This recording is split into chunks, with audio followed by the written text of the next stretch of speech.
जय माता दी। कल हम बात कर रहे थे कि किस प्रकार से प्रहलाद महाराज ने माता की स्तुति करी। तो आरंभ हम कर चुके हैं स्तुति का। अब मैं आगे चलती हूँ। प्रहलाद महाराज आगे इस प्रकार कहते हैं, मैं तो समझता हूँ कि अपने विनोद के लिए आपने ही युद्ध देखने की इच्छा से निश्चय ही हम दैत्यों तथा देवताओं के बीच भेद उत्पन्न करके परस्पर ये विरोध भाव पैदा कर दिया है।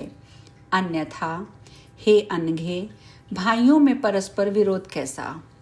हे चामुंडे, यदि आप दैत्यों और देवताओं में कला देखना ना चाहती हो तो ये विरोध भाव होता ही ना। हे धर्मज्ञ, मैं धर्म को जानता हूँ और इंद्र को भी भली भांति जानता हूँ। तथापि हे देवी, भोग के लिए हम लोगों के बीच कलह सदा से होता रहा है। हे अंबिके, आपके अतिरिक्त संसार में कोई भी एक शासक नहीं है। कौन बुद्धिमान प्राणी किसी लोभी की बात पर विश्वास करेगा। किसी समय की बात है कि देवताओं और असुरों ने मिलकर इस समुद्र का मंथन किया, किंतु विष्णु जी ने अमृत रत्न के विभाजन में छल पूर्वक देवताओं और असुरों में भेदभाव किया। आपने पालन कार्य के लिए विष्णु को जगत गुरु बनाया है, किंतु उन्होंने लोभवश दिव्य सुंदरी लक्ष्मी जी को स्वयं अपना लिया। उसी प्रकार विष्णु जी की ही इच्छा से इंद्र ने ऐरावत हाथी, पारिजात, कामधेनु तथा उच्चश्रवा घोड़े को भी ले लिया और अन्य देवताओं ने शेष सब कुछ ग्रहण किया। इस प्रकार का अन्याय करके देवता साधु बन गए। यदि आप धर्म का लक्षण देखें तो उससे ज्ञात हो जाएगा कि देवता निश्चित रूप से अन्यायी हैं। महाअभिमानी विष्णु जी ने ऐसे अन्यायी देवताओं को उच्च स्थानों पर प्रतिष्ठित किया। इसके विपरीत दैत्य गण पराभूत हुए। अब आप ही धर्म का लक्षण देख लीजिए। धर्म कहाँ है, धर्म का स्वरूप कैसा है, कैसा कार्य हुआ है, साधुता कहाँ है। अब मैं किसके आगे अपनी बात कहूँ। मैं मानसिक मंत्र तो प्रसिद्ध है। मीमांसक निरीश्वरवाद का समर्थन करते हैं। न्यायिक विद्वान युक्तिवाद के ज्ञाता, वैदिक विद्वान विधि के ज्ञाता कहे गए हैं। कुछ लोग विश्व को सकृत्रिक मानते हैं। उनमें कुछ लोग विश्व का रचयिता पुरुष को और कुछ लोग प्रकृति को बतलाते हैं। जड़वादी लोग इससे विपरीत प्रकार की बात करते हैं। यदि इस विस्तृत संसार में कोई एक कर्ता होता तो एक ही कर्म के विषय में लोगों में परस्पर विरोध कैसे होता।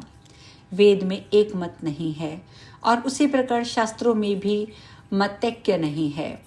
उन वेदविदों के वचन में भी एक वाक्यता नहीं है, क्योंकि ये समस्त स्थावर जंगात्मक जगत ही स्वार्थपरायण है।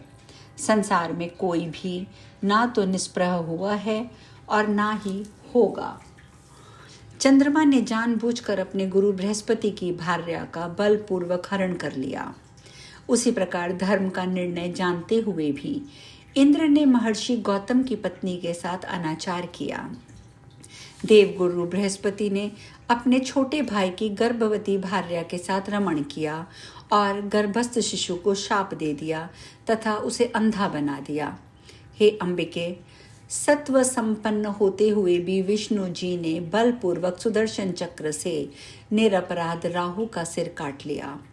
मेरा पौत्र बलि धर्मात्माओं में श्रेष्ठ, वीर, सत्यव्रत में संलग्न रहने वाला, यज्ञकर्ता, महादानी, शांत, सर्वज्ञ तथा सबका सम्मान करने वाला था। पूर्व काल में कपट ज्ञानी विष्णु ने वामन का रूप धारण करके उस बलि के साथ भी छल किया और उसका सारा राज्य छीन लिया।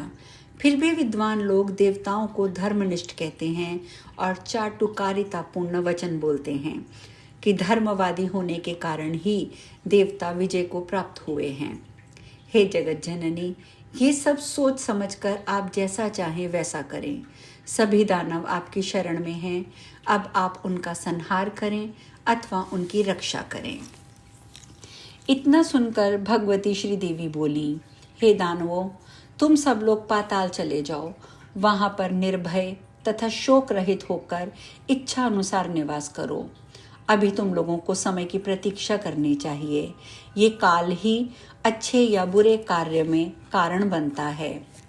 परम संतोषी लोगों को सभी जगह सदा सुख ही सुख है, किंतु लोभ युक्त मन वाले लोगों को तीनों लोकों का राज्य मिल जाने पर भी सुख प्राप्त नहीं होता। सतयुग में नानाविध भोगों के रहते प्रबल कामना वाले लोगों का सुख कभी पूरा नहीं हुआ। अतः सभी दैत्य मेरी आज्ञा मानकर इस पृथ्वी को छोड़कर अभी पाताल में चले जाएं और वहां निष्पाप होकर रहें।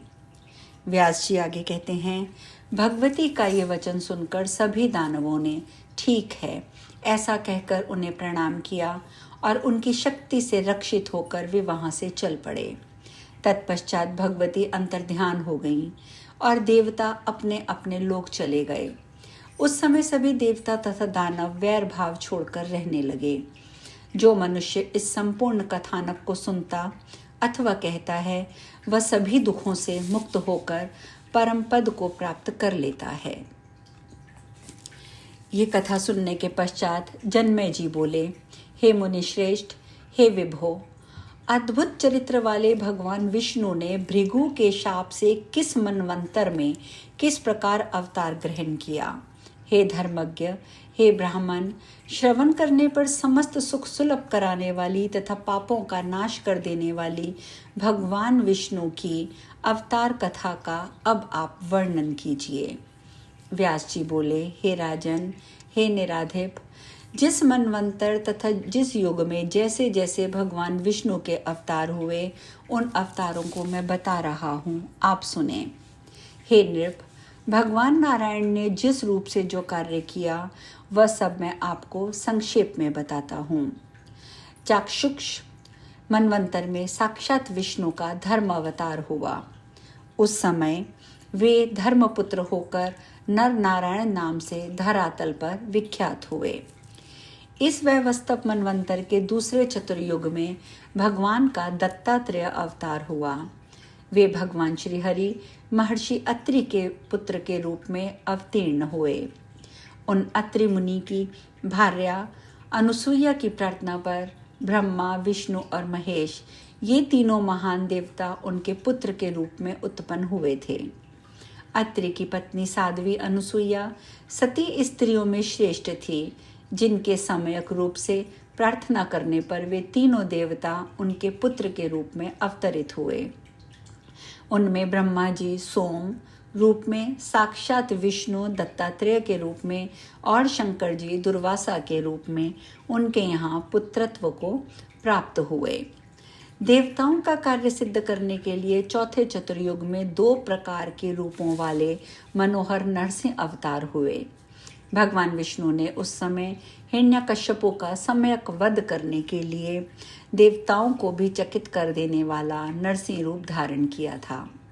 भगवान विष्णु ने दैत्यराज बलि का शमन करने के उद्देश्य से उत्तम त्रेता युग में कश्यप मुनि के यहाँ वामन रूप से अवतार ग्रहण किया। उन वामन रूपधारी विष्णु ने यज्ञ में राजा बलि को छल से उनका राज्य सारा हर लिया और उन्हें पाताल में स्थापित कर दिया।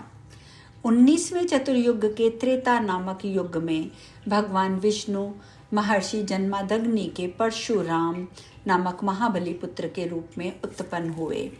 क्षत्रियों का नाश कर डालने वाले उन प्रतापी सत्यवादी जितेंद्रिय परशुराम ने संपूर्ण पृथ्वी क्षत्रियों से छीनकर महात्मा कश्यप को दे दी थी। हे राजेंद्र, मैंने अद्भुत कर्म वाले भगवान विष्णु के पाप नाशक परशुराम नामक अवतार का यह वर्णन कर दिया। भगवान विष्णु ने त्रेता में रघु के वंश में दशरथ पुत्र राम के रूप में अवतार धारण किया। इस प्रकार 28वें द्वापर युग में साक्षात नर तथा नारायण के अंश से कल्याणप्रद तथा महाबली अर्जुन और श्री कृष्ण पृथ्वी तल पर अवतीर्ण हुए। श्री कृष्ण तथा अर्जुन ने पृथ्वी का भार उतारने के लिए भूमंडल पर अवतार लिया और कुरुक्षेत्र में अत्यंत भयंकर महायुद्ध किया।